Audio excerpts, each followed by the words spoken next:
السلام علیکم ورحمۃ اللہ۔ یہ ایک پوسٹ آئی ہے، پاکستان کا جھنڈا بنا ہوا ہے اور اس پر لکھا ہوا ہے،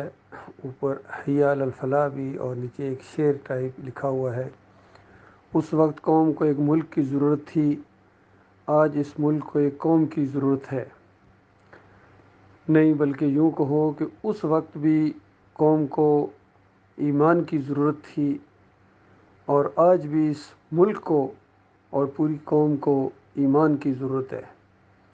ان مسلمانوں کو مسلمان ہو جانا چاہیے۔ یہ بالکل اسی انداز کی بات ہے، یا ایھا الذین آمنوا آمنوا باللہ ورسولہ۔ ایمان کا دعویٰ کرنے والوں، اللہ پر ایمان لاؤ اور اس کے رسول پر ایمان لاؤ، یعنی خلوص پیدا کرو، تمہارے اندر خلوص ہونا چاہیے۔ آج ان مسلمانوں کی عظیم اکثریت کا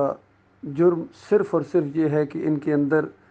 اللہ کے لیے وہ خلوص نہیں ہے، ایمان خالص نہیں ہے، بلکہ ایمان کے اندر شرک ہے، اور اللہ کی وہ بات ان کے اوپر پوری ہو رہی ہے۔ سورہ یوسف 106 نمبر آیت، وَمَا يُؤْمِنُ أَكْثَرُهُم بِاللَّهِ إِلَّا وَهُم مُشْرِكُونَ، کہ اکثریت ایمان کا دعویٰ کرنے والے ایماندار ہونے کے ساتھ ساتھ مشرک بھی ہوتے ہیں، یعنی شرک کرتے ہیں۔ آج کوئی ملک ایسا نہیں ہے جہاں 100% ایمان خالص ہو، توحید ہو اور وہاں شرک نہ ہو۔ عام طور پر لوگ کہہ دیتے ہیں کہ جی سعودی عرب میں یہ مزار پرستی نہیں ہے، جو سب سے بڑا مزار ہی تو وہاں ہے، اسی کو تو نمونہ بنا کے پوری دنیا میں یہ مزار بنائے جا رہے ہیں قبروں کے اوپر۔ اگر کسی کو کہا جائے یہ مزار بنانا یہ ایمان نہیں ہے اور نبی علیہ السلام نے منع کیا ہے، ایمان خراب ہو جاتا ہے، تو سب سے پہلی بات وہ یہی کہتے ہیں کہ مدینے میں جو گنبد بنا ہوا ہے نبی علیہ السلام کی قبر کے اوپر بنا ہوا ہے، پھر وہ کیوں بنا ہوا ہے؟ بھائی جس نے بنایا ہے اس نے جرم کیا ہے، اس کی عقیدہ خراب تھا، اس کا ایمان خراب تھا، اور نبی علیہ السلام نے اس چیز سے شدت کے ساتھ منع کیا تھا۔ صحابہ اکرام نے کبھی یہ گنبد نہیں بنائے، نہ مزار بنائے ہیں، نہ قبریں پکی کی ہیں، نہ ان کے اوپر جالیاں لگائی ہیں، نہ عرس اور میلے کیے ہیں، اور نہ ڈول ڈمکے بجائے ہیں، نہ نذرانے پیش کیے، جس طرح آج ان مسلمانوں ملکوں کے اندر ہو رہا ہے، وہ انڈیا ہو، وہ بنگلہ دیش ہو، پاکستان ہو، اور جتنے بھی ہیں، کوئی ملک ایسا نہیں جس کے اندر شرک نہ ہو رہا اور اللہ کی غیرت کو نہ للکارا جا رہا ہو، اور شرک کے ذریعے اللہ کو گالیاں نہ دی جا رہی ہوں۔ شرک اللہ کو گالی ہے،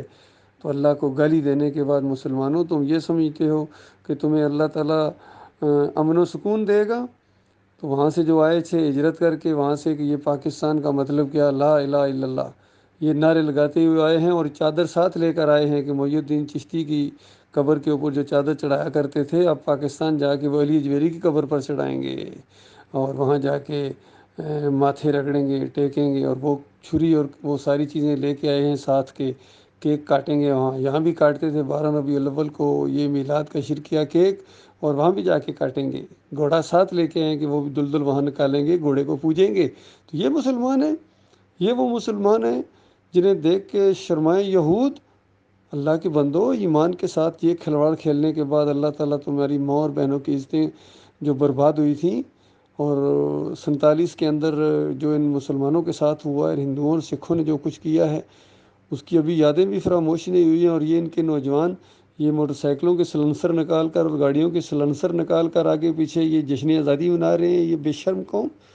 ان کے اوپر اللہ کے عذاب کے کوڑے برسائے جا رہے ہیں،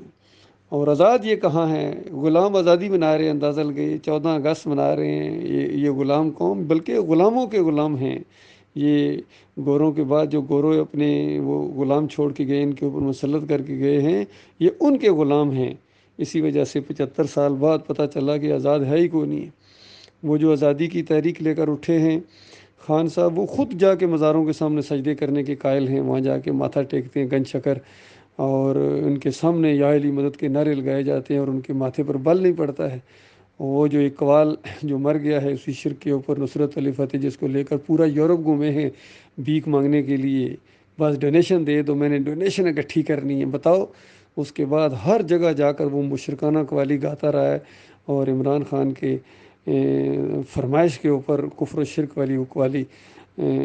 دما دم مست کلندر اور ساری اس طرح کی اس کے اوپر جھومتے تھے۔ بتاؤ اللہ کے بندو، اس طرح اللہ کو گالیاں دی جائیں، تمہیں جھومے، تمہیں حال اٹھے،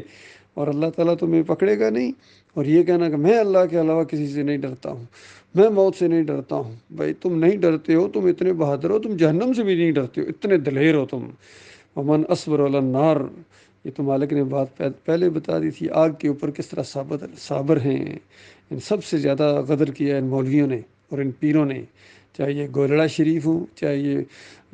کھڑی شریف ہوں، چاہے یہ جناب لاہور شریف ہوں، ملتان شریف ہوں، سیون والے ہوں، بغداد والے ہوں، چشتی والے ہوں، انہوں نے وہ ادم مچایا ہے زمین کے اوپر، قرآن کا مذاق اڑایا ہے انہوں نے، اور انہوں نے اپنا دین چلایا، اللہ کے دین کو بالکل پس پش ڈال دیا جنہوں نے۔ واسطے وسیلے کا شرک ان کے اندر، پکاروں کا شرک ان کے اندر، یا علی مدد، یا رسول اللہ مدد کی پکاریں لگتی ہیں، اور اس کے بعد جو ہے نظر و نیاز 11ویں کی دیگیں پک رہی ہیں۔ 12 ربیع الاول کو میں نے وہاں گجر خان کے علاقے میں دیکھا، میری عقل حیران ہو گئی، جو عام پورا سال لوٹتے ہیں عوام کو یہ دکاندار، اور 12 ربیع الاول کو نبی علیہ السلام کے نام کی وہ سبیلیں لگا کے اور اتنا کھانا مفت تقسیم کر رہے ہیں، اور سمجھے جیسے یہ عبادت کر رہے ہیں، اس قدر وہ اللہ کی بات سچی ہوتی ہے ان کے اوپر کہ مالک فرماتا ہے انسانوں میں کچھ ایسے بھی لوگ ہیں جو ایسی محبت کرتے ہیں دوسروں سے جس طرح کی محبت اللہ سے کرنی چاہیے، جس طرح کی محبت اللہ سے کرنی چاہیے۔ کاش ان ظالموں کو معلوم ہو جائے وہ منظر، کہ جب وہ منظر آنے والا ہے ان کے سامنے کہ ساری کی ساری قوت اور عزت اللہ رب العالمین کے لیے ہے، اس وقت سارے کچرے کو جہنم کی آگ کے اندر دھکیل دیا جائے گا۔ یہ جیلیں تو چاہے یہ ڈھیلا جیل ہو یا یہ اٹک جیل ہو یا مچھ جیل ہو یا جو بھی گونتا نامہ جیل ہو، یہ تو بہت چھوٹی سزائیں ہیں جو جہنم کی جیل کے اندر ان کو ٹھونسا جائے گا اس شرک کی وجہ سے اور کفر کی وجہ سے،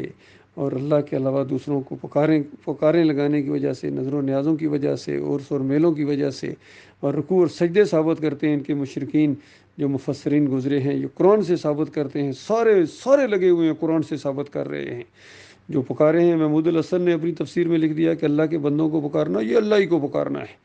اور اشرف علی تھانوی کہتے ہیں کہ اللہ کے بندوں کو نبی کا بندہ کہا جا سکتا ہے۔ محمد حنیف کہتا ہے اللہ کے بندے یوسف علیہ السلام کا سجدہ یہ اللہ ہی کو سجدہ تھا۔ اندازہ اس طریقے سے انہوں نے کفر و شرک پھیلایا ہے اپنے گندے دماغ کے مطابق، اور عوام کو مشرک بنا دیا، اور عوام بالکل اس لائق ہے کہ ان کے اوپر اسی طرح کے عوام ان کے اوپر ایسے جو ہے نا حکمران مسلط کیے جائیں جو کرپٹ ہوں، جو بدکار ہوں، اور جو مشرک ہوں، یعنی شرک ان کے عقیدے کے اندر، وہ ایسے ان کے اوپر مسلط کی گئے جو نہ ان کے اوپر ترس کھاتے ہیں اور نہ ان کو دین کی کوئی سمجھ ہے۔ اس طریقے سے اللہ کے بندوں یہ جشن منا رہے ہیں، تو اس ملک کو ایمان خالص کی ضرورت ہے، ان مسلمانوں کو ایمان خالص کی ضرورت ہے۔ اب دوسروں کو کیا گلہ کیا جائے، ان یہودیوں کا یا عیسائیوں کو یا سکھوں کو اور ہندوؤں کو کیا کہا جائے، یہ اپنے مسلمان شرک کر رہے ہیں اللہ کے ساتھ، قرآن کے پہلے صفحے کا انکار کرتے ہیں۔ تو بتاؤ اللہ کے بندوں خیر کیسے آئے گی؟ جب تک ایمان خالص نہیں کرو گے تمہارا کوئی عمل اللہ کے یہاں قابل قبول نہیں ہے، نہ نمازیں تمہارے اوپر فرض ہیں، نہ روزے، نہ عمرہ، نہ حج، نہ زکوٰۃ، کوئی عمل اللہ کی طرف سے تمہارے اوپر نہیں ہے مسلمانوں، سوائے جہنم کی آگ کے ہمیشہ، جس کے اندر تمہیں رہنا پڑے گا اگر تم نے شرک سے توبہ نہ کی۔ جو مر گئے وہ تو گئے فارغ ہو کے ہمیشہ کی آگ کے اندر چلے گئے،